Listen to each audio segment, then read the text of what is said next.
आज ज्या वेगानं पुढे जात आहे, आसाम तर आता एक प्रकारे देशाच्या ग्रोथ इंजिनमध्ये आलेला आहे। देशाची सेमीकंडक्टरची भूक आता आसाम पूर्ण करताय, इतक्या देशाच्या मुख्य धारेमध्ये आसाम आलेला आहे। इथे तर सगळी इकोसिस्टीम आहे। त्यामुळे भारताचं जगातली तिसरी त्यानंतर दुसरी अर्थव्यवस्था होण्याचं जे स्वप्न आहे ते जर पूर्ण करायचं असेल तर बंगालला पुन्हा इकॉनॉमिक ग्रोथ इंजिनमध्ये परिवर्तित करावं लागेल। आणि म्हणूनच आपल्याही सगळ्यांना माझी विनंती आहे, आपला जो इथला सगळा मराठी समाज आहे त्या सगळ्यांना माझी विनंती आहे की बंगाल करता आणि देशाकरता ही निवडणूक महत्त्वाची। आजही क्षमता किती आहे तर 5 वर्षाचा गुड गव्हर्नन्स मिळाला, 5 वर्षाचा, तरी देखील बंगाल हे देशातल्या पहिल्या 5 राज्यांमध्ये येऊ शकतं। ही क्षमता बंगालची आहे। पण त्याकरता गुड गव्हर्नन्स आणावा लागेल। आणि आपल्याला माहिती आहे देशामध्ये गुड गव्हर्नन्स हे मॉडेल आपले पंतप्रधान नरेंद्र मोदीजींनी तयार केलं आहे। आज आपण पाहू शकतो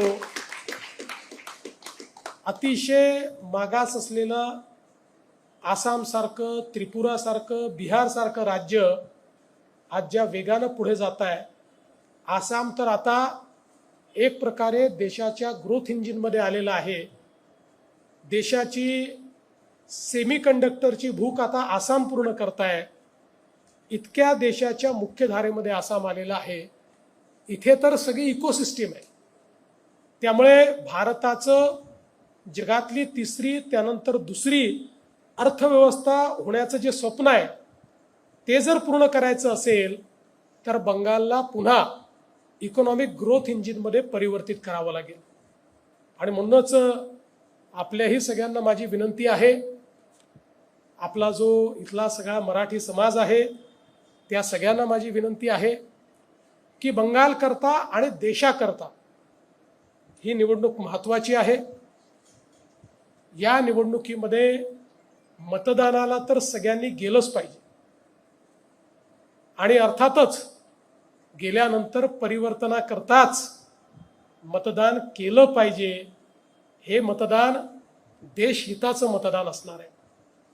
आणि मला विश्वास आहे की ज्या मराठी माणसाने आपल्या भरोशावर 100 वर्षापूर्वी इतक्या इमारती उभ्या केल्या आणि सातत्याने त्या चालवल्या, या परिवर्तनाच्या लढाईमध्ये राष्ट्रवादी शक्तींचा साथ आमचा मराठी माणूस निश्चितपणे देईल, हा विश्वास मला आहे।